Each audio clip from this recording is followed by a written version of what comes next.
Cek audio, Mas Angga.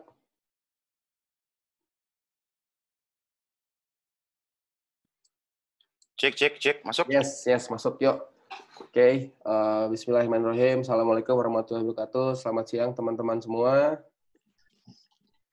Sekarang di hari kedua File Photo Week 2020, segmen ketiga. Tadi di pertama ada dari Asosiasi Fotografi, Profesional Fotografer Indonesia, Bang Tigor Lubis. Tadi segmen kedua ada dari Mbak Marisa Tunjung Sari atau Mbak Sasa.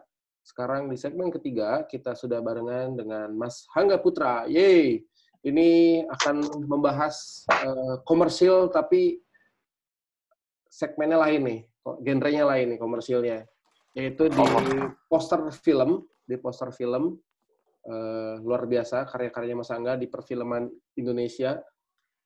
Bagaimanakah Mas Hangga bisa ngedirect aktor-aktor itu sendiri, bisa memunculkan karakter-karakternya di film ya Mas Hangga ya? Ya.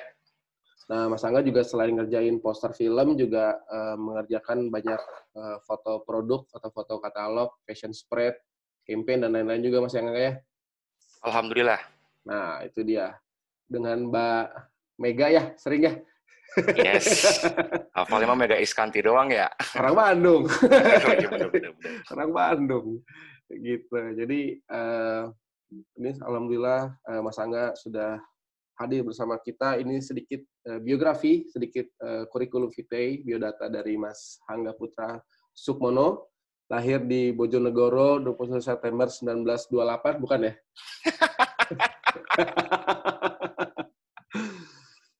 Ya masih muda lah. Masih muda ya. Masih muda insya Allah mah. Yang mau kepoin Instagramnya Mas Hangga di @hanggaputra. Cita-cita bagi dunia akhirat, amin. Amin. Hobi talking with friend, fotografi, visual lovers, anak basket kelihatan ya dari badan, dari topi, walaupun fans skateboard. Main video game, kuliner, dan jalan-jalan. Ya. Nah, ini slide pertama. Silakan Mas Angga sambil diperkenalkan. Perkenalan dulu ya sebelumnya. Assalamualaikum warahmatullahi wabarakatuh. Waalaikumsalam. Ya, sebelumnya boleh dibalikin dulu, Bro? Jadi di sini saya tujuannya itu sharing ya, untuk menceritakan pengalaman lebih tepatnya. Kalau untuk soal teknis mungkin lebih ke basic sih. Jadi perkenalkan dulu, nama saya Hangga Putra Sukmono. Ya kalau mau follow, monggo bisa kepoin di Instagram saya di Hangga Putra. Ya, boleh next. Ya. Jadi saya itu awalnya merantau dari Kota Malang tahun 2011. Jadi memang saya lulus dari ilmu komunikasi audiovisual. Memang dulunya itu jurusannya audiovisual, lebih mengarah untuk bikin film, terus bikin iklan, kayak gitu. Cuma pada saat itu saya pribadi orangnya nggak mau ribet gitu loh. Jadi ngambilnya pada saat itu lebih banyaknya itu ke still fotonya. Jadi ketika teman-teman lagi produksi film, lagi produksi bikin skrip apa, saya malas ribet. Jadinya saya lebih ngambil itu foto-fotonya aja, ngambil simpel. Udah, lu pakaian semuanya kerja gitu kan. Terus nanti gue yang foto-fotoin dah gitu. Nah, akhirnya di project berikutnya, di kelas berikutnya gitu ada seperti tugas gitu ya yang mengenai perfilman atau iklan begitu. Jadi orang-orang mengenal saya tuh lebih ke arah ke fotografer gitu. Ada event apa, ada event ini, ada event itu gitu. Jadi awalnya itu otodidak aja karena memang punya kamera gitu. Saya ikut komunitas, ngerjain pre-wedding, wedding, buku tahunan sekolah, seperti akhirnya tahun 2011 saya merantaulah ke Jakarta gitu loh. Nah, di awal itu memang pasar yang saya tuju awalnya memang karena kan ya zaman muda dulu lah ya, tahun era-era 2008-2009 tuh saya belajar foto tuh motoin cewek-cewek seksi, motoin ya model-model hot-hot begitulah. Cuma saya awalnya tuh begitu.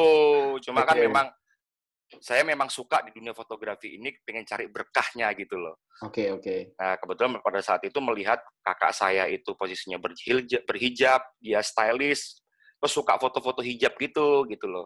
Terus hanya mulai cari-cari tahu desainer-desainer muslim di Indonesia gitu. siapa aja. Waktu itu ada Dian Pelangi. Jadi awalnya itu seperti Dian Pelangi seperti ini, kita itu ya SKSD. Jadi waktu itu ada event namanya IIFF, Indonesia Islamic Fashion Fair di JCC kalau nggak salah tahun 2011, 2012 kalau nggak salah itu. Nah waktu itu kita diajak kerjasama sama desainer namanya Bu Hani Hananto. Kalau ada yang tahu tuh. Iya, pernah dengar gue.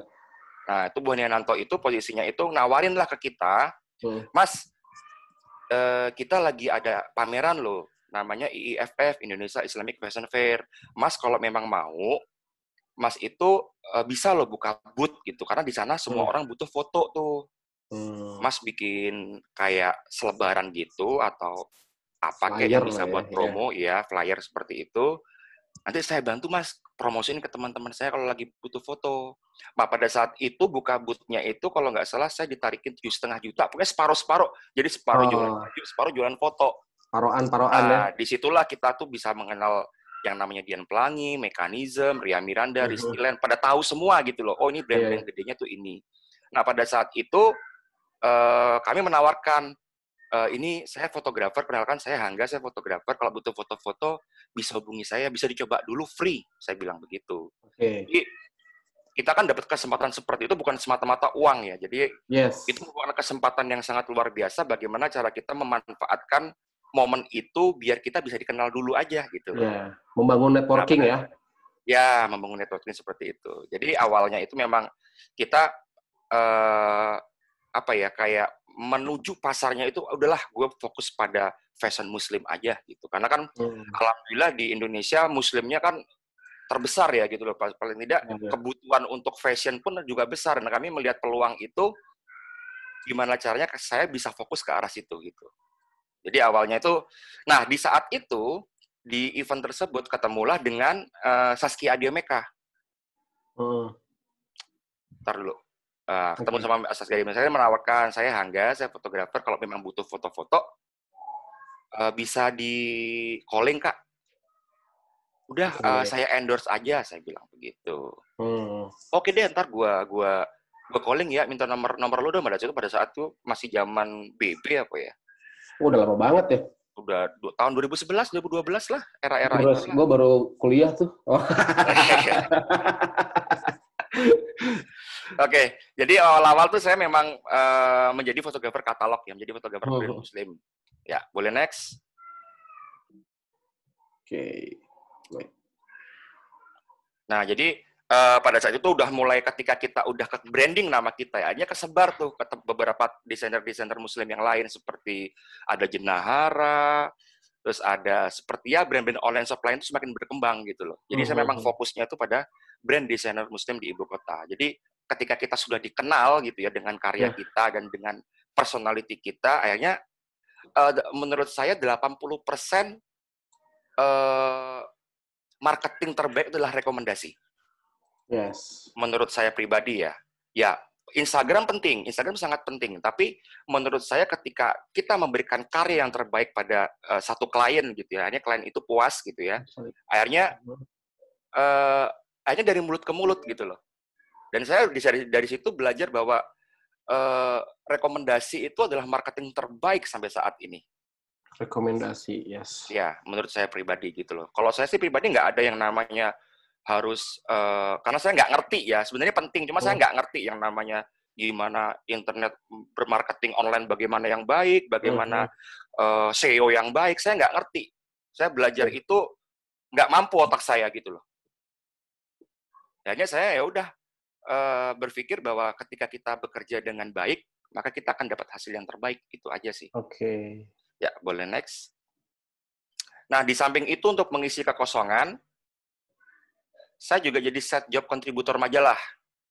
Untuk orang-orang tuh bisa mengenal nama saya gitu. Jadi pada saat itu saya juga jadi set job, bahasanya kontributor ya, jadi Perkawinan Magazine, Wanita Indonesia Magazine, Nur Magazine, Kebaya Indonesia Magazine, dan beberapa adalah yang membutuhkan untuk foto-foto hijab, terutama pada saat puasa mau lebaran itu orderan untuk foto-foto hijab kan besar banget ya. Jadi kita dibutuhkan di situ. Gitu. Saya melihat peluang itu, akhirnya pada saat itu pemainnya ya masih ya mungkin bisa dihitung jari lah gitu loh. Pada saat itu orang pada berlomba-lomba untuk bikin high fashion apa ini, tapi saya tetap fokus pada di brand muslim gitu loh. Nah, pada saat itu juga saya juga jadi setiap kontributor majalah. Ya, boleh next. Salah. Nah, ini.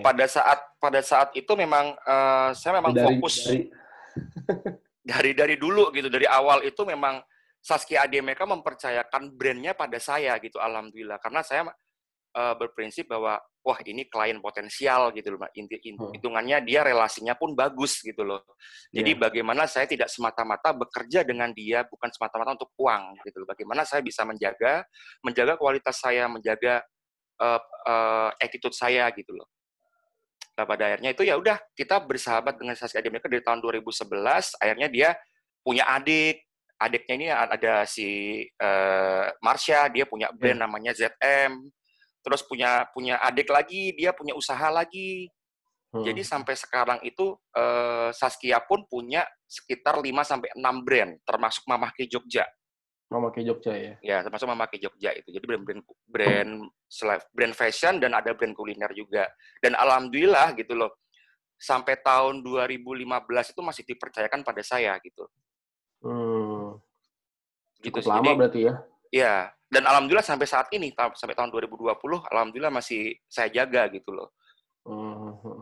Dan efeknya pun Saskia akhirnya merekomendasikan ke beberapa teman-temannya, artisnya gitu. Udah pakai ini aja, udah pakai ini aja, udah pakai ini aja. Jadi memang itu tadi yang saya bilang adalah 80% rekomendasi itu adalah marketing terbaik sampai saat ini yang saya pahami. Yang dialami ya? Ya. Ya, boleh next.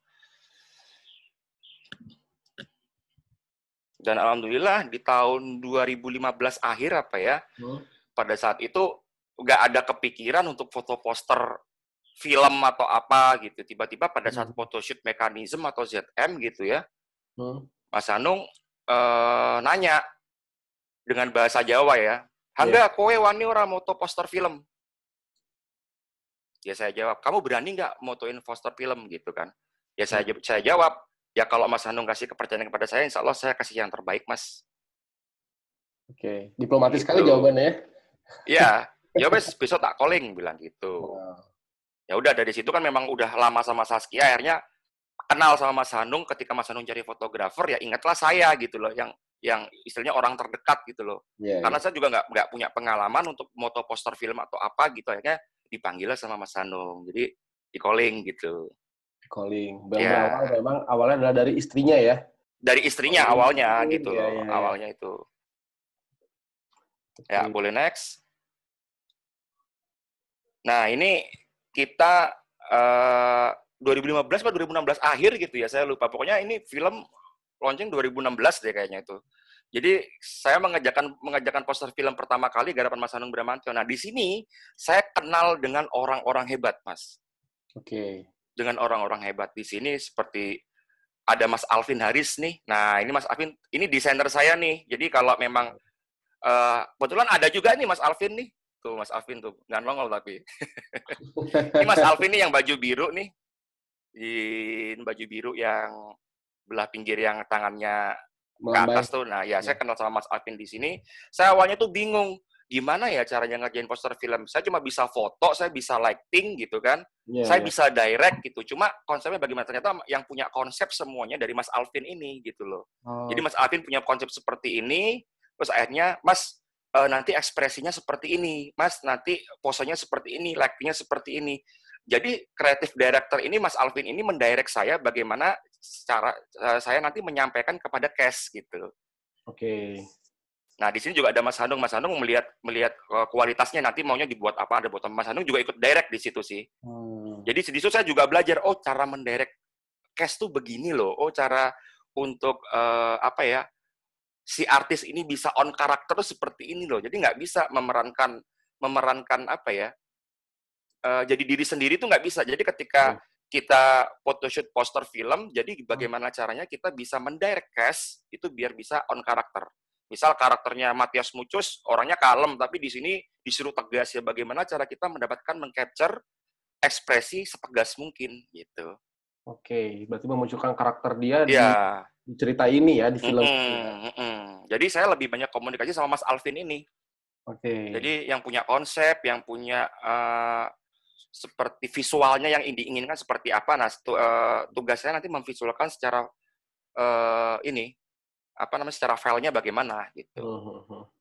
Jadi tahun 2016 lah kalau nggak salah ya. Ini pertama kali saya photoshoot poster film dan saya memberikan lighting yang terbaik pada saat itu. Padahal saya nggak tahu bayarannya berapa loh. Itu belum belum ngomongin fee tuh dari Nggak besok. ngomongin fee. Besok tak calling itu belum ngomongin fee berarti. Belum ngomongin fee. Belum ngomongin fee sama sekali. Saya malah nanya ke Mas Alvin tuh, Mas, Tekan nggak? berapa sih Mas? Ini Mas, wah nggak tahu dah Mas, lu narat apa ngasih harganya berapa? Lo gue nggak tahu, bilang gitu. Tapi di situ saya memberikan lighting terbaik, saya sewa Profoto, saya sewa lighting, terus saya sewa shift lighting. Jadi bagaimana caranya saya bisa memberikan yang benar-benar Berarti terbaik. modal sendiri dulu ya? Modal sendiri dulu. Tapi menurut saya ini kesempatan gitu loh. Bagaimana saya bisa menunjukkan. Karena uang kan bisa dicari, tapi kesempatan ini jarang terjadi gitu loh. Gitu sih. Ya, boleh next. Nah, ini hasilnya dari photoshoot tadi itu. Jadi, saya pun kaget gitu lihat hasilnya. Kok bisa begini gitu kan. Padahal saya kan cuma foto. Jadi Mas Hanung mendirect si Matius Picus, contoh nih. Mas, lo teriak ke sini gitu. Saya foto, saya capture, jebret, lightingnya begini. Mas, saya komunikasi lagi sama Mas Alvin. Mas, lightingnya gimana? Oke nggak gitu? Oke mas. Lanjut. Nah, gitu. Jadi ini poster film pertama saya di tahun 2016 pada saat itu. Oke. Gitu sih. Jadi ada beberapa, ini biasanya yang landscape ini buat apa namanya? Buat di screen yang di bioskop itu. Iya. Ya, kayak gitu. Ya, boleh next. Nah, ini contoh teknis photoshoot-nya ya. Jadi, bagaimana konsepnya mau seperti apa, lighting-nya mau seperti apa, nah saya berusaha visualkan aja. Jadi, kalau motret poster film itu, kita mesti tethering, karena di situ kan biasanya ada sutradara, ada produser, ada cast-cast yang lain. Ya, jadi paling tidak semua orang tuh bisa melihat hasil kita. Ini juga branding sih menurut saya. Servis tambahan ya? Ya, jadi apalagi saya juga suka permainan lighting, saya suka directing gitu kan. Jadi saya nanya karakter kamu gimana di film ini? Kadang nanya seperti itu. Karakter saya begini, ada adegan apa aja? Kita sesuaikan dengan briefnya. Ya udah kita berusaha menyatu aja. Oh dia karakternya ini pendiam, takut, atau orangnya sombong. Udah keluarin sombongnya itu bagaimana? Kasih lihat sombongnya ya. Iya, jadi karakter kalian tuh harus kuat, benar-benar kuat. Dan ternyata setelah saya belajar dari motret model dan motret aktor, beda loh. Gitu. Bedanya kenapa? Bedanya itu adalah, kalau model kan ya cantik, posenya keren. Kalau aktor tuh benar-benar bisa menjiwai ketika kita lihat di viewfinder kita tuh melihat, oke coba kamu takut dong gitu. Takutnya tuh bener takut total gitu, bisa sampai nangis, bisa sampai keluar air mata gitu. Itu saya sebagai fotografer, ya? Iya, saya sebagai fotografer tuh merasakannya, wah gila aktor nih memang. Dan kita pun belum tentu bisa melakukan itu. Coba kamu takut dong, ekspresinya juga belum tentu pas gitu kan. Iya, malah menjijikan kali ya. Menggelikan. Tapi di situ saya banyak belajar gitu loh. Oh ternyata motret aktor atau aktris itu luar biasa ya gitu loh. Jadi seperti apa ya, bisa menjiwai gitu loh. Itu sih yang saya rasakan. Oke. Dan ini contoh photoshootnya seperti inilah teknisnya. Ya, boleh next. Nah, ini adalah contoh main poster ya. Jadi ini poster kedua apa ketiga ya, nggak lupa saya nih. Tahun 2016 juga, tayang 2017. Ini main poster Peta Kumbet Minako. Jadi konsepnya yang punya konsep Mas Alvin dan yang mendiai semuanya Mas Alvin. Jadi saya memang tugas saya cuma memfoto aja. Jadi kebetulan Mas Alvin itu kreatif untuk kreatifnya dan untuk desainernya sih semuanya. Oke. Ini contoh-contoh main poster. Ya, boleh next.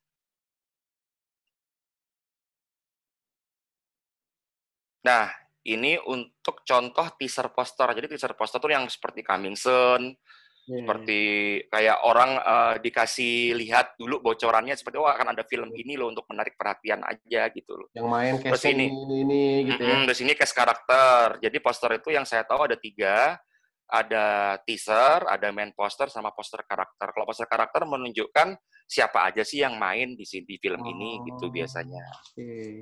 Itu yang saya belajar sih. Jadi ada 3, ada teaser, ada main poster. Berarti poster utama itu yang biasanya buat billboard, biasa ditempel di bioskop, itu main poster. Nah, ini contoh untuk teaser poster untuk Petak Umpet Minako. Ya, boleh next. Dan alhamdulillah poster tadi itu masuk 5 nominasi desain poster terpilih Piamala 2017. Keren. Saingannya nggak. Kita pun, saya sama Mas Alvin tuh kok bisa masuk ya gitu loh. Maksudnya kita nggak ada niatan buat ada goals ke sini ya. Nggak ada. Ya udah kita berkarya dengan sepenuh hati aja gitu. Terus kita masuk 5 nominasi desain poster terpilih PMA tahun 2017. Ada Cek Toko Sebelah. Ini kebetulan juga teman saya juga ini yang mendesain, Mas Tova. Ini udah senior banget. Terus ada Jonathan Oh, ini di Amerika nih. Terus ada Cak Encop. Terus ada Mas Alvin, teman saya, sama Jonathan Oh lagi. Yang memang paling senior di sini ada Mas Tova sama Jonathan Oh sih. Jadi saya ketemu sama Mas Alvin itu mengawali karir lah gitu loh. Cuma Mas Alvin udah lebih dulu ya, memang udah mendesain poster. Cuma saya baru ketemu sama Mas Alvin. Ini saya ketemu sama Mas Tova. Ini saya juga kerjasama juga gitu loh. Jadi saya ada 2 desainer yang biasa calling saya gitu.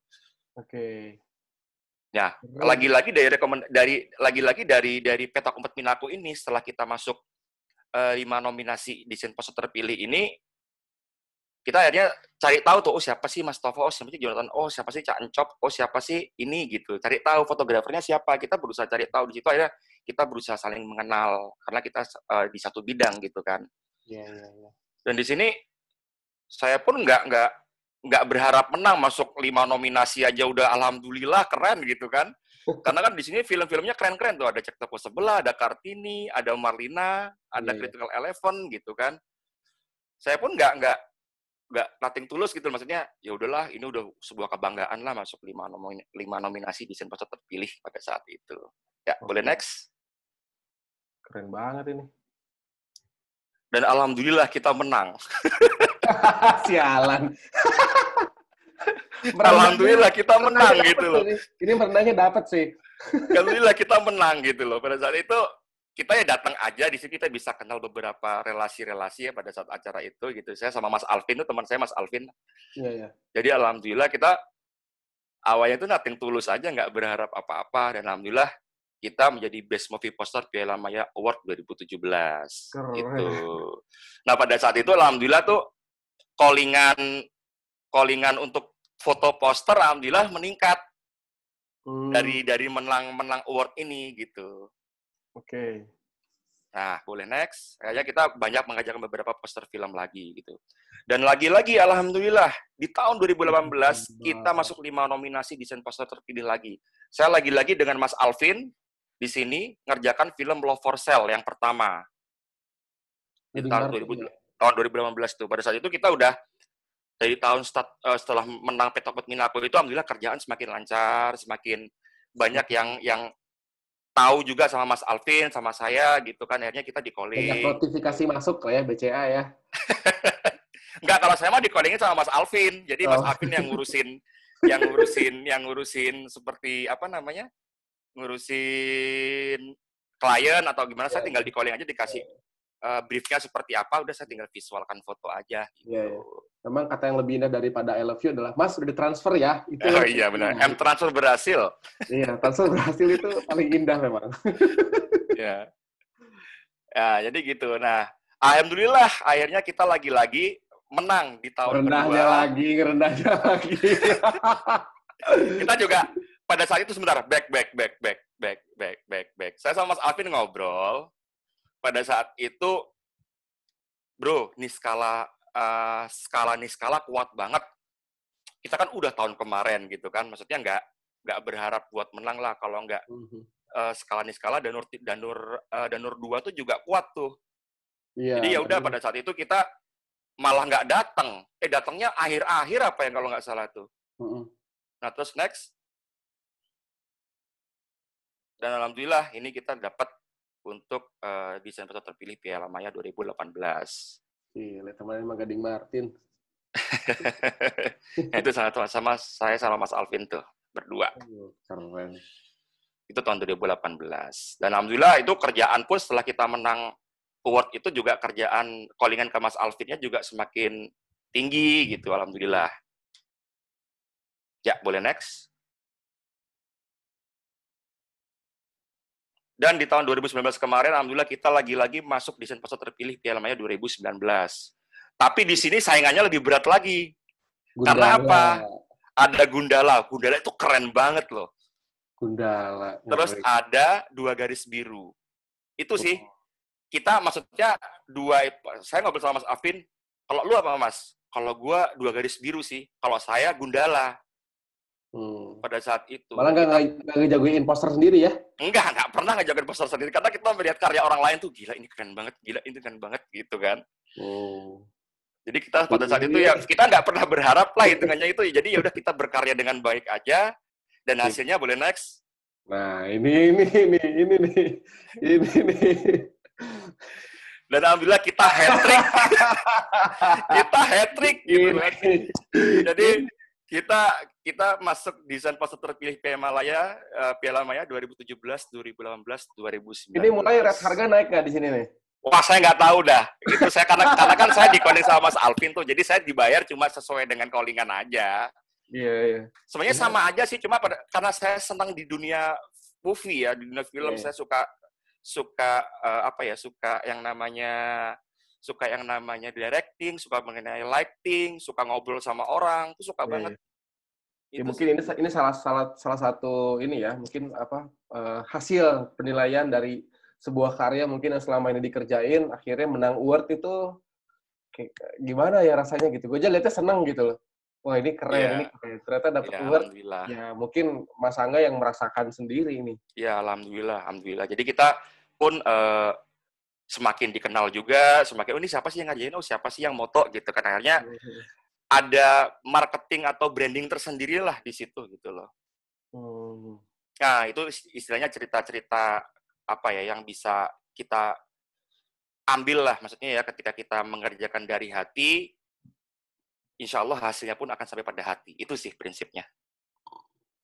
Jadi tidak melulu mengenai uang. Jadi uang itu kan bisa datang dari sudut mana aja ya. Kita pun dalam kondisi seperti ini pun alhamdulillah masih bisa makan, masih bisa ada rezeki aja, alhamdulillah gitu loh. Jadi saya prinsipnya sih selalu bersyukur aja gitu. Ya, boleh next. Nah, dari beberapa proyek-proyek yang sudah saya kerjakan tuh saya memiliki pedoman gitu loh. Pedoman itu dalam bagaimana sih seperti hospitality kita kepada klien gitu. Kalau saya menyebutnya soft skill sih. Soft skills menjadi seorang fotografer tuh kita mesti paham kita tuh pasar mana yang harus kita tuju gitu. Jadi seperti saya gitu kan, saya memang fokus di desainer muslim hijab, saya pun nggak tahu kalau arahnya nanti bisa ke arah movie poster gitu loh. Karena pada saat itu saya kenal sama Saskia Adiameka, kemudian Mas Hanung tahu sama saya, kenal sama saya ditawarkan sebuah proyek film gitu kan, terus saya kenal sama Mas Alvin, terus kita bisa kerja bareng gitu kan, akhirnya kita ya udah alhamdulillah jalan sampai sekarang. Gitu. Jadi kita mesti tahu pasar mana yang harus kita tuju gitu. Pada saat kita udah tahu pasar mana yang kita tuju, kita harus mengerjakan yang terbaik dan sebaik mungkin. Ketika memang kayak tadi kata ada kesempatan, kelihatan memang ada peluang. Iya.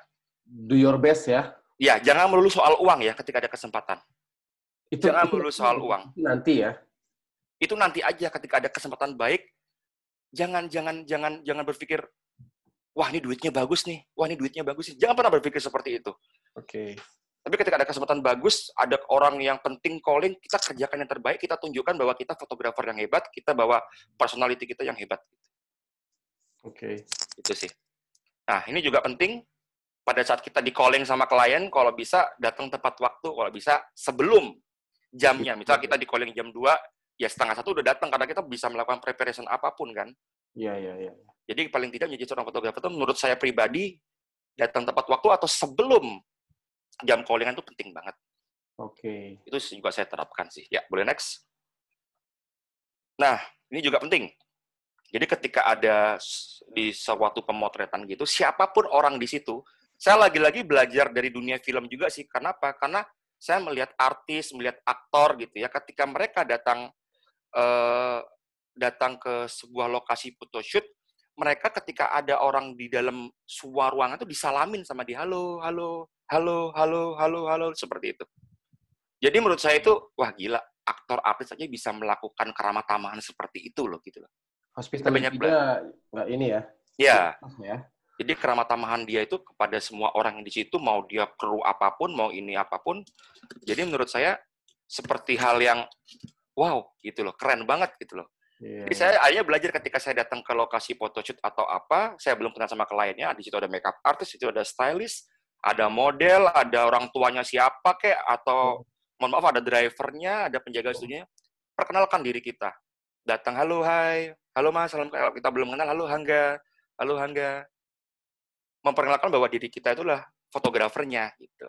Oke. Jadi penting banget sih menurut aku selalu perkenalkan diri Anda di lokasi photoshoot itu.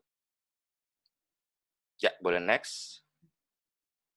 Nah, ini juga jangan sampai hitungannya ketika model atau aktor atau artis sudah siap gitu ya, jangan sampai kita belum apa-apa gitu. Jadi makanya kita paling tidak datang 1,5 jam atau 1 jam sebelum kita melakukan pengecatan lampu sesuai brief atau sesuai konsepnya bagaimana. Kita tes lighting-nya, kita tes cek metering kita, warna kita bagaimana, semuanya sesuai dengan brief yang diinginkan. Gitu. Jadi penting banget, jangan pernah sampai misal callingan jam 1, artis sudah siap, kita belum ngapa-ngapain, itu juga sebuah penilaian. Nggak beres ya kalau gitu ya. Ya, jadi paling tidak callingan jam 1, jam 12 kalau bisa set lighting udah ready gitu loh. Oke. Jadi ketika udah kelar makeup atau apa, kita udah langsung Jadi nggak photoshoot. buang-buang waktu ya ketika tim lain sedang mengerjakan pekerjaannya, berarti kita juga harus mulai mengefektifkan waktu ya. Mungkin Iya, betul. Jadi case jangan sedang jangan di make up, kita set up lampu gitu ya, set up Jadi kamera. jangan sampai membuat klien atau artis atau apa menunggu kita, jangan. Kita lebih ngartis dari artis. Iya, kalau bisa langsung anu lah, bergaya lah pokoknya, biar Siapa? famous. Gue fotografer. Tar dulu. Oh. Ya, gitu ya. Boleh next. Nah, sama seperti tadi ya, lakukan tes Ya. lighting pada saat pemotretan. Jadi, ketika kita udah set lighting, udah ready gitu ya, kita coba tes tuh, kita foto, nah kita tunjukin ke klien, gimana lightingnya udah oke belum? Kita tunjukin pada desainer poster kita, bro, gimana bro? Udah cocok belum? Nanti bakal lu buat begini, kira-kira bisa nggak? Gitu kan. Oh, udah oke, udah oke, udah oke. Ya udah, kita tadi tinggal nunggu aktor atau klien atau artis atau aktor yang mau masuk ke set tersebut, set Oke. light tersebut. Nah, ini bisa kita terapin juga. Jadi biasanya model atau aktor atau artis itu biasanya punya angle terbaiknya kiri atau kanan gitu kan. Aku kanan sih, Kak. Nah, ya sama gue juga kanan, soalnya adalah sung pipitnya nih. Nah, jadi itu penting sih. Jadi ketika kita ada model atau aktor atau artis, tanyain angle terbaiknya mana. Misal si aktor itu angle terbaiknya kanan gitu. Biasanya saya tuh naruh main leg lampu utamanya, tergantung konsepnya sih ya. Saya lebih main leg lampu utama itu di sebelah angle kanannya dia gitu. Iya, Jadi iya. paling enggak, Jadi kalau mau Rembrandt itu bisa kanan atau kirinya dia ya. ya seperti itu loh. Jadi saya lebih mempertegaskan bagaimana angle terbaik dia itu lebih nampak. Jadi ketika dia tahu fotonya bagus, dia pun kayaknya bisa respect sama kita kan, gitu Ya, loh. secara psikologi juga dia akan lebih Iya, happy gitu. ya. Gila ini fotonya keren banget nih, bisa ngambil gue bagus banget. Nah itu buat saya juga merupakan branding juga ketika artis tahu kita gitu, dia yang merekomendasikan ke teman-temannya lagi, gitu sih. Oke. Jadi penting banget menanyakan angle terbaik pada aktor, model atau siapa, penting banget. Karena kita bisa tahu, karena kita kan memotret itu personal ya, maksudnya kita Betul. ada objek, ada kita gitu ya, kita foto, wah ini kita harus bikin yang terbaik, kita harus memberikan foto yang kita buat, gimana caranya dia bisa ganteng atau sesuai dengan karakternya, tapi yang dia juga suka gitu loh. Oke. Nah, ini untuk Gitu. melakukan tes lighting ini biasanya berapa lama, dengan kondisi lighting seperti apa, kalau ada perubahan memang seperti apa gitu, berapa lama prosesnya? Biasanya kan untuk tenis photoshoot begitu ada sekitar 2 brief lah, paling banyak lah. Paling ada 2 kali ganti lighting sih. Jadi set pertama seperti ini, nanti di set kedua ada alternatif poster ya biasanya ya. Jadi kayak ini alternatif 1, ini alternatif 2 gitu kan. Jadi biasanya konsepnya berbeda sih. Berarti Mas Angga punya asisten lighting? Asisten lighting ada 2. Kalau Oh, foto poster wajib bawa asisten lighting 2 saya. iya, iya, iya. Jadi paling enggak 1 untuk shift-nya, 1 untuk kru-nya. Tapi dua-duanya juga bekerja sama dengan baik sih. Jadi ketika ada briefnya seperti ini, udah saya tinggal ngasih lighting-nya begini, udah sama mereka disetin. Oh, memang berarti dengan catatan bahwa si asisten lighting ini memang sudah paham teknik lighting dasar Paham ya? banget, tapi kita Sudah paham. kita sebagai fotografer jangan bodoh amat ya untuk lighting, karena lighting penting banget. Jadi, udahlah gue nggak ngerti lighting, udah tinggal bayar shift lighting aja maunya begini. Nggak Iya, bisa, iya. karena bagaimanapun juga taste untuk lighting-nya juga ada di kita gitu. Misal kita, bang ini kurang begini nih, gue kurang suka nih rimnya ketebelan, rimnya terlalu begini, gue nggak suka. Iya, iya, Ya iya. mau nggak mau ya si shift lighting atau crew itu harus mengikuti keinginan kita dong gitu loh. Berarti kayak penentuan penggunaan modifier itu dari fotografer atau dari creative director tadi, Mas Alvin? Enggak, kita konsultasi sih. Jadi fotografer sama si lighting konsultasi, bang, Hmm. ini lampunya ini maunya begini, ada matahari dari belakang begini nih. Terus ada kayak efek begini nih, ini gimana ya?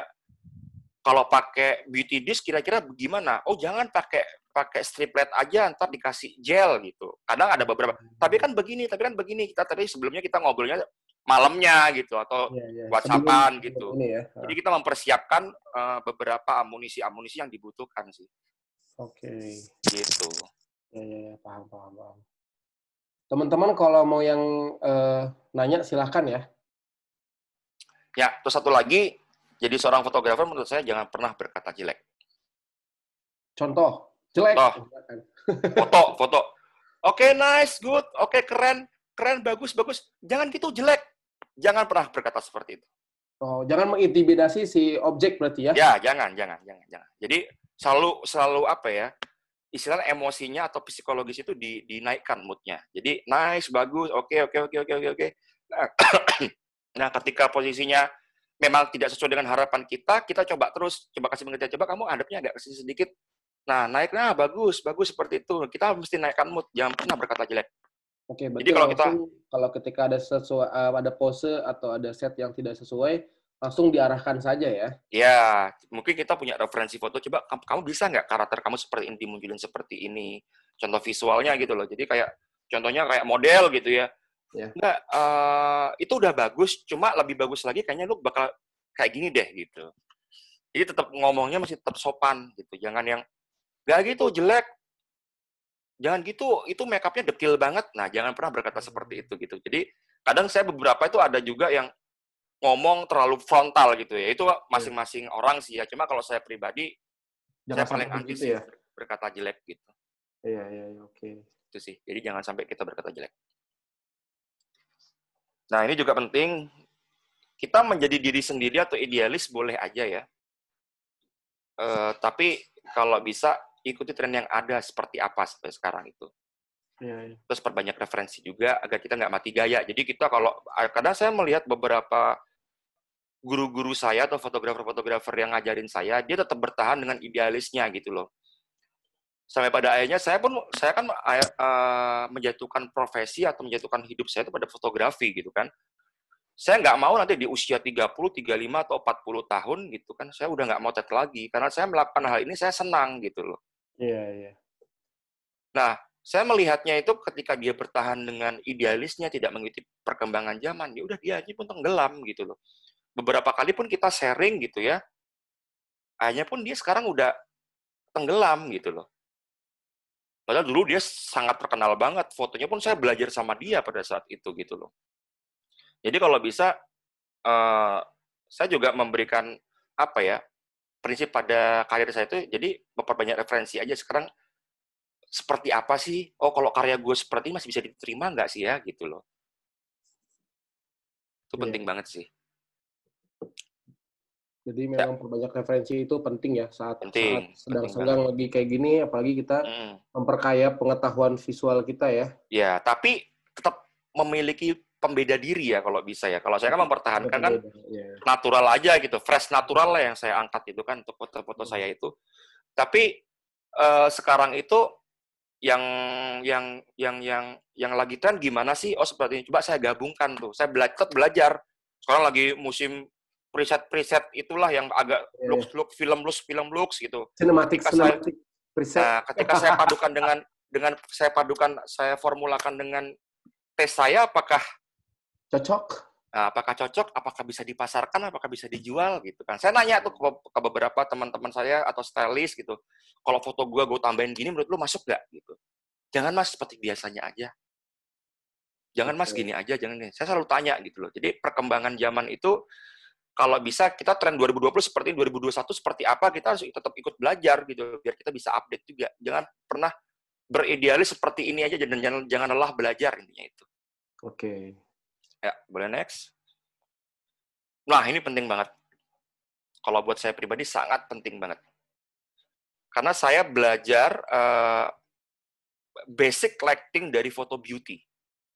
Foto beauty. Ya, foto beauty. Pada saat itu saya dituntut bagaimana uh, blush on yang bagus itu bagaimana, terus eyeliner yang bagus bagaimana, Ya. alis yang bagus bagaimana, terus shading di hidung yang bagus bagaimana, terus blush on, terus lipstick yang bagus bagaimana. Itu saya benar-benar belajar mendetail gitu loh. Dipadu dengan basic lighting yang benar gitu loh. Pada saat itu saya belajar bagaimana menggunakan satu lampu, tapi make up itu bisa bagus gitu. Jatuhnya bisa tepat, mata nggak gelap, make up-nya pun muncul, natural gitu. Pada Oke. saat itu saya juga belajar mendetail mengenai retouching beauty ya pada saat itu. Iya, iya. Cuma itu sih bukan bukan tujuan saya sih, ke arah situ nggak ada tujuan. Saya kepingin belajar di lighting-nya aja, karena kan menurut saya foto beauty itu apa ya, seperti foto yang lighting-nya bener-bener detail. Hmm. Jatuhnya ke arah mana, ini ke arah mana, itu sangat mendetail banget gitu loh. Jadi saya mempelajari hal itu. Jadi pada saat itu, ketika make up-nya jelek pun, kita bisa tahu, wah ini make up-nya nggak bener nih. Iya, iya.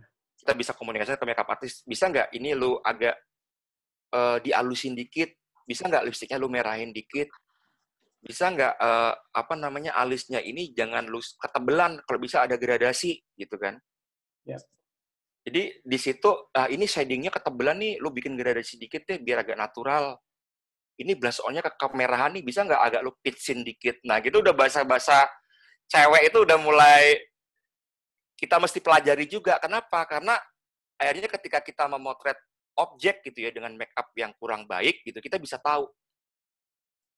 Akhirnya pun kita ngeditnya pun sedikit.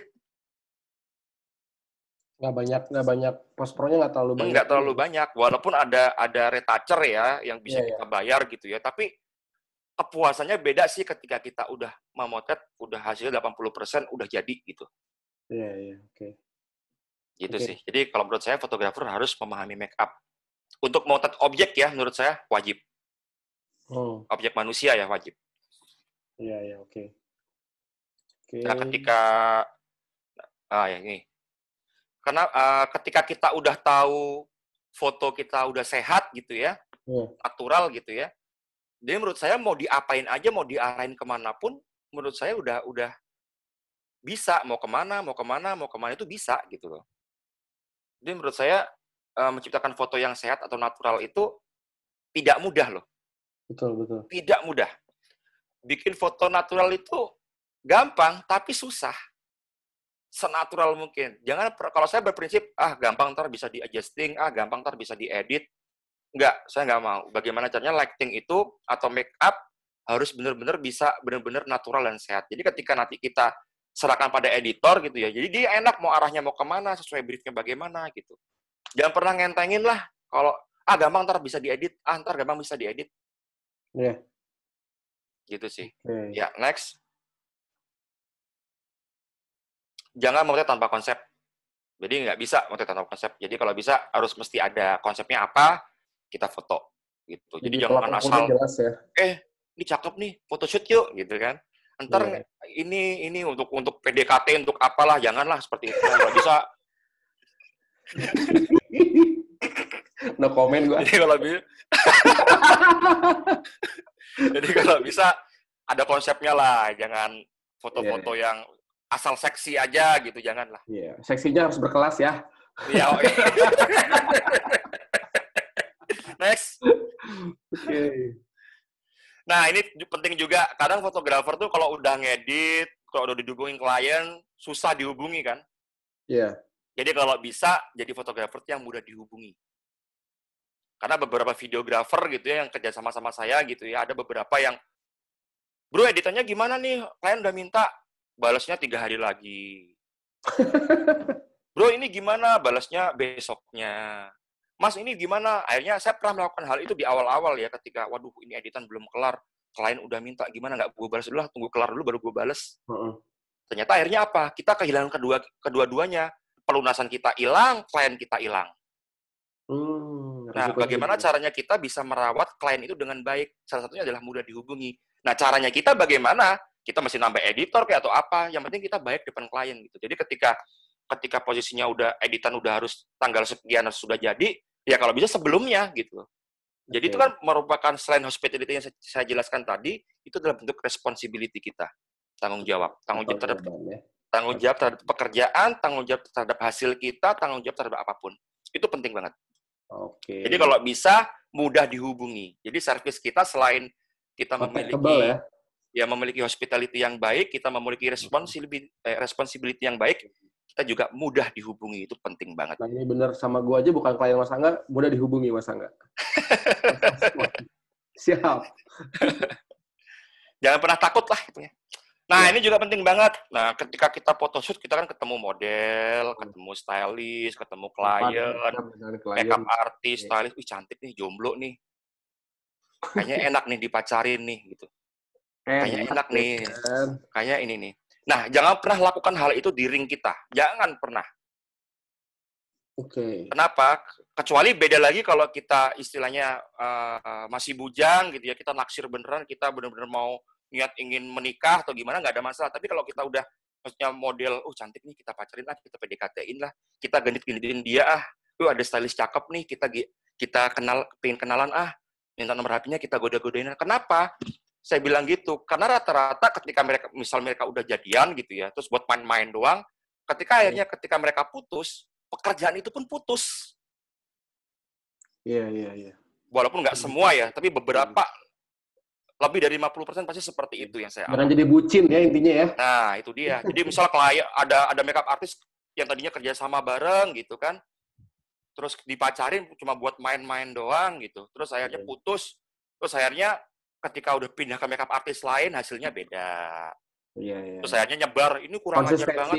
Di artwork-nya berubah-ubah ya. Ya, itu penting banget sih menurut saya. Jadi kalau bisa jangan melakukan affair seperti itulah. Jadi kalau bisa profesional kerja aja. Kalau memang mau seperti itu, jangan di ring kita, di luar aja gitu. Itu urusan lu, udah nggak ada masalah gitu loh.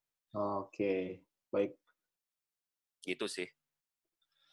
Nah, ini ada contoh video behind the scene ya pada saat saya pemotretan. Nggak usah deh videonya ya, langsung ke... Mau nonton videonya nggak? Boleh sebentar.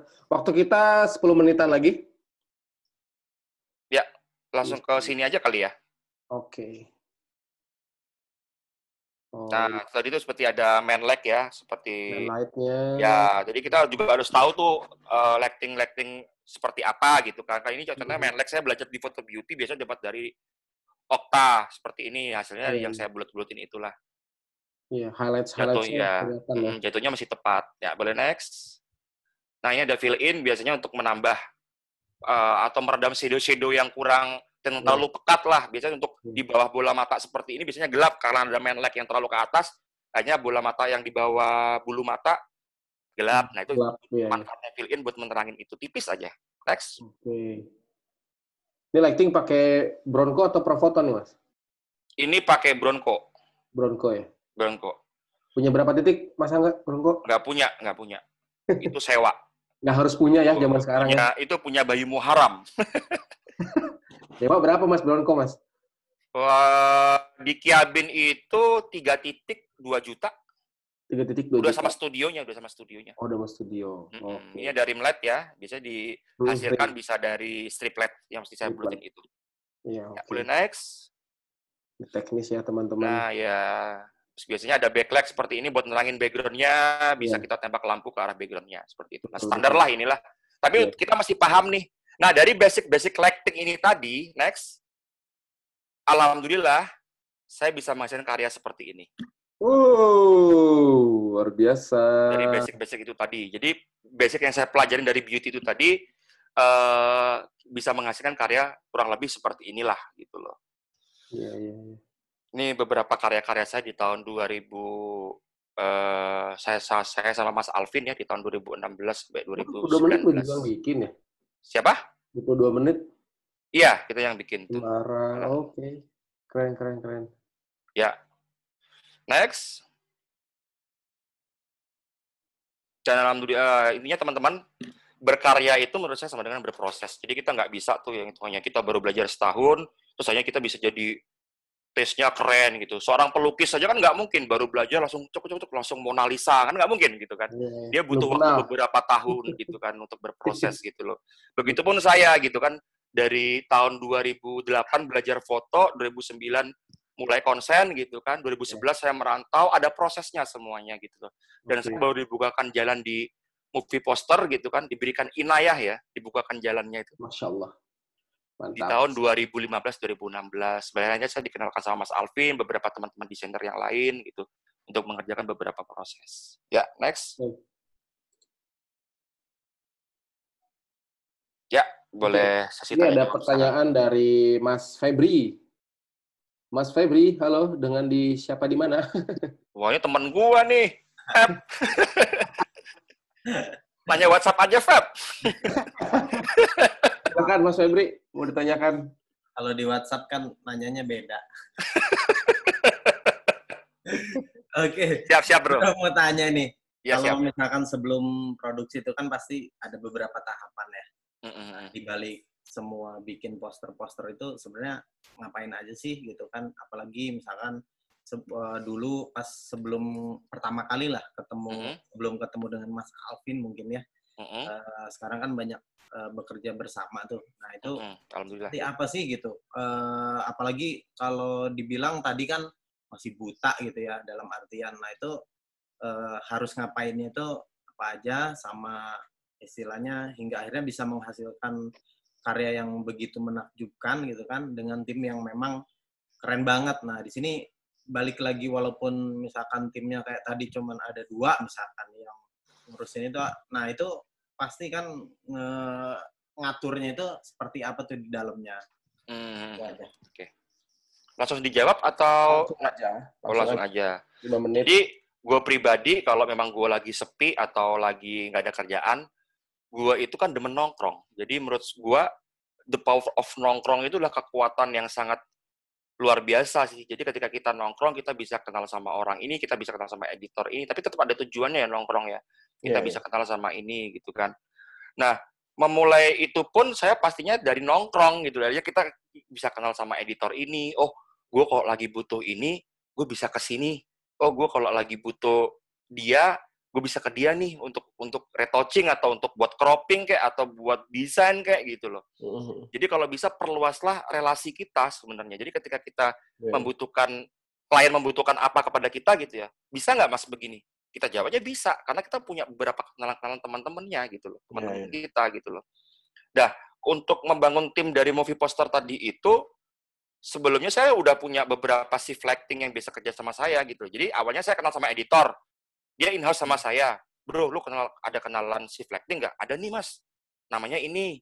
Coba calling aja. Hanya kita transaksional. Bro, berapa untuk project ini biasanya? Sekian, Mas. Saya calling. Terus akhirnya, dia misal nggak bisa, saya minta rekomendasi dari dia. Ada shift lighting nggak yang bisa bantuin gue buat project ini? Ntar, Mas, gue cariin. Gitu aja kita bisa kenal sama ini, gitu kan. Terus akhirnya ketika kita mengerjakan suatu project gitu di movie poster gitu ya, itu kita bisa kerjasama dengan 4 orang biasanya. Jadi ada Mas Alvin, ada kreatif desainnya ya, ada Mas Alvin, saya fotografer, terus ada shift lighting, Bang Iis, biasanya terus ada Bang Cibeng, satu lagi ada retoucher namanya Rianto. Itu biasanya dia bagian buat cropping sama buat retouch. Jadi kita biasanya selalu komunikasi terus tuh.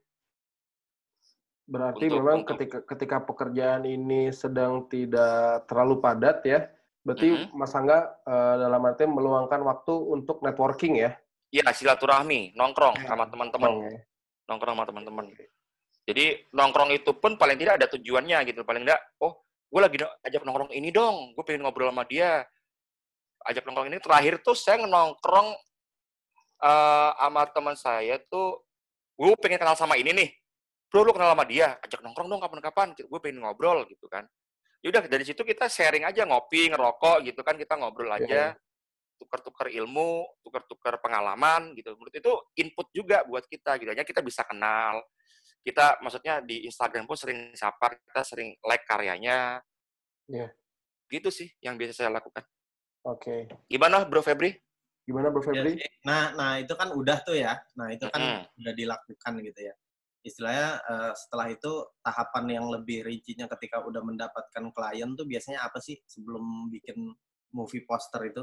Jadi istilahnya pengonsepan dan lain-lainnya tuh seperti apa? Pre-production. Nah, biasanya sih Mas Alvin yang meeting. Jadi teman saya itu Mas Alvin meeting.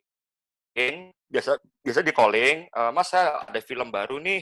Biasanya Mas Alvin yang meeting ke PH-nya. Biasanya meeting ke PH-nya, biasanya diceritain. Kalau enggak suruh nonton filmnya dulu lah. Cuplikan teaser filmnya, ceritanya begini, jelaskan. Akhirnya ditulis, dicatat tuh biasanya nggak tahu lah entah diapain. Dan nanti Mas Alvin itu kayak ngasih konsep ke gua gitu. Oh iya. Mas konsepnya ntar begini, lightingnya begini. Jadi gue di briefing sama Mas Alvin itu gitu loh. Nah, ketika udah photoshoot ya tugas kita sebagai fotografer memvisualkannya. Nah, di situ biasanya teman gua si Mas Alvin itu nemenin gua gitu, nemenin gua untuk melihat hasilnya. Mas, dia selalu bisikin gua, Mas karakternya dibuat gini dong. Mas karakternya kurang muncul nih. Agak kurang gini, coba hadap ke sana gimana? Nah, gue komunikasikan ke cast, ke artisnya gitu biasanya. Udah kelar photoshoot sama Mas Alvin langsung di-copy semuanya. Oke. Langsung di-copy semuanya, udah dibuat bahan posternya gitu sih. Ya, oke. Sip. Aman ya? Thank you. Siap, Bro. Ya, ini last question nih, Mas Angga. Dari Shani. Boleh. Halo, Shani. Halo. Hai. Ya, Mas Angga. Mau tanya tuh. Boleh, silakan. Jadi pas dulu Mas Angga beralih dari fotografer fashion ke fotografer movie poster tuh, pasti adalah kayak apa ya, beberapa konsep baru yang Mas Angga temuin selama di proses, kayak perbedaannya tuh apa aja gitu. Udah? Jadi misal yang pas foto fashion tuh harus gini, pas pindah ke movie, oh ternyata buat movie tuh harus gini-gini. Nah, apa sih ya tuh yang gini-gininya tuh gitu? Gini-gininya tuh gimana? Oh, maksudnya? Gitu. Iya. Membedakan gitu ya maksudnya? Iya. Kalau lebih tepatnya saya sih nggak beralih ya. Saya sampai sekarang pun masih mengerjakan di keduanya ya. Keduanya masih mengerjakan. Cuma kalau untuk poster kan paling sebulan ada 3 atau 4 gitu ya, minim 2 gitu ya. Tapi kan kalau untuk ngerjain katalog hijab atau katalog foto-foto buat desainer tiap minggu pasti ada gitu loh. Jadi untuk daily-nya saya ngerjainnya itu yang ngerjain buat kebutuhan buat desainer hijab gitu loh. Nah, perbedaannya untuk pada saat kita memotret hijab gitu atau katalog atau kebutuhan desainer gitu ya. Kita sebagai fotografer katalog kan harus memunculkan detail apa saja sih yang bisa dijual gitu loh. Contoh, oh ini di sini ada manik-maniknya nih. Oh di sini ada detail ininya nih. Oh di jilbab sini ada detail ininya nih. Nah kita kan sebagai fotografer bagaimana caranya bisa menunjukkan hal itu supaya bisa mendetail gitu. Betul. Jadi produknya yang diangkat gitu loh. Jadi misal dia jual baju ini, ya bagaimana caranya kita bisa memvisualkan produk tersebut sebaik mungkin gitu.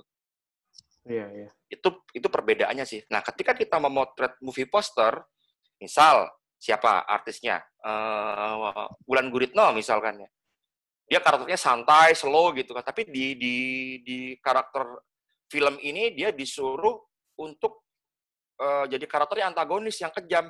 Ya gimana caranya kita bisa mendirect si artis atau aktor tersebut sesuai dengan karakternya, jadi bisa on karakter gitu. Itu sih perbedaannya. Tapi alhamdulillah ketika kita mendirect seorang artis atau aktor, itu sangat mudah banget. Nggak susah model biasa kali ya? Kalau udah model profesional sih gampang ya, kita tinggal ceplok aja kan. Yeah. Kalau memotret atau aktor atau artis itu perbedaannya kan, wah ini bisa mendalami banget, karena itu kalau saya pribadi sih nyampe banget di hati gitu. Iya, berkesan ya. Iya, sangat berkesan dan nyampe banget loh gitu loh. Wah gila, dia disuruh acting buat kejam aja bisa, mukanya bisa kejam banget bengis, gitu ya gitu.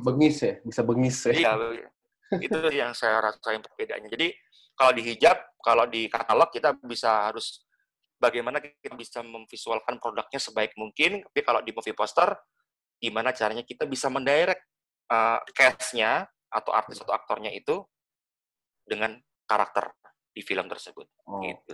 Gimana Sis, aman? Aman, makasih Mas. Oke. Sama-sama. Mas Angga, sebelum tutup nih ada yang dari Ino nih, Ino Katreda nih, salah satu narasumber Foto Week tahun lalu juga. Dia sekarang fotografer komersil di Bandung dan Jakarta. Dia pengen halo Mas Ino, salam kenal. Halo Mas Alvin juga ya. Ya, Mas Alvin tuh mana? Mas Alvin, muncul dong Mas. Mas Alvin mana? Tunjukkan dirimu Mas Alvin. Mas Alvin. Ini ada Mas Alvin. Mas Alvin Karis. Halo. Mas Alvin, karya-karyanya luar biasa. Halo. Thank you. Acaranya juga keren banget nih, File Studio nih. Terima kasih Mas. Saya butuh sponsor. Oke. Lanjut. Iya. Ini Ino pengen bilang nih, keren Mas. Dulu pas SMA sempat kepengen bisa bikin poster film di Indonesia nih. Makasih buat sharingnya katanya. Siapa tahu suatu saat bisa ketemu Mas Angga, Mas Alvin dengan Ino. Ini perpaduan isi kepala art yang luar biasa ini orang-orang ini. Silakan. Ino di Lembang. Mungkin nanti bisa bikin syuting di Lembang Pak ya. Pakai villanya Ino ya. Oke, Mas Angga, berhubung waktunya sudah habis nih, silakan closing statement Mas Angga. Setelah itu kita foto bersama. Ya, intinya teman-teman, seperti yang saya bilang tadi ya, jadi seorang fotografer itu, terutama untuk kita menjatuhkan profesi kita jadi seorang fotografer ya, menurut saya pribadi jangan menilai semuanya terhadap uang gitu loh. Jadi kan yang memang dilihat itu karya kita gitu loh, bagaimana foto kita, bagaimana karya kita gitu kan. Dan ketika kita menjadi seorang fotografer, kalau bisa mengerjakannya sepenuh hati. Oh ini proyek murah nih, kita ngerjainnya gini aja, jangan.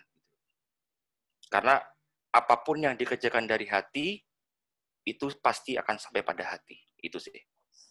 Mantap sekali. Super. Enggak, itu beneran sih. Maksudnya itu yang saya terapin sih ketika ada proyek. Iya. Ketika ada proyek bagus atau proyek biasa aja, ya kalau bisa kita kerjakannya itu ya sepenuh hati lah. Jangan setengah-setengah gitu. Siap. Terima kasih banyak Mas Angga, Mas Alvin. Sama-sama Mas Satria. Siap. Terus berkarya. Sama-sama. Mas Alvin, thank you banyak udah mampir. Sama-sama. Keren. Terima kasih Bapak Ino, Mas Boy masih standby. Oke teman-teman, terima kasih banyak yang telah menyimak segmen ketiga di hari kedua File Foto Week 2020. Sebentar lagi kita akan break mungkin sekitar 10 menit. Setelah itu ada kelasnya dari segmen terakhir, segmen keempat. Dari kelasnya Pak Ari Juliano, kita akan membahas tentang hak kekayaan intelektual. Bagaimana melindungi karya-karya teman-teman, perundang-undangan, dan lain-lainnya. Kasus-kasus contoh di Indonesia seperti apa? Kita akan bahas lebih mendalam dengan beliau. After this, we'll be right back. Asik ya. Saat itu saya kirim linknya, jadi teman-teman yang belum dapat linknya Oke. untuk kelas keempat ini bisa ikutan semua. Kopiin Oke. dulu aja deh itu link di Yes, chat ya. silakan teman-teman sebelum kita foto bersama yang ingin bergabung, yang ingin Oh, ini boleh gratis, Mas? Boleh Gratis, silakan gratis. bergabung. Oh, gratis. Khusus yang ini Mas Alvin, silakan. ini demi Mas Alvin. Ayo.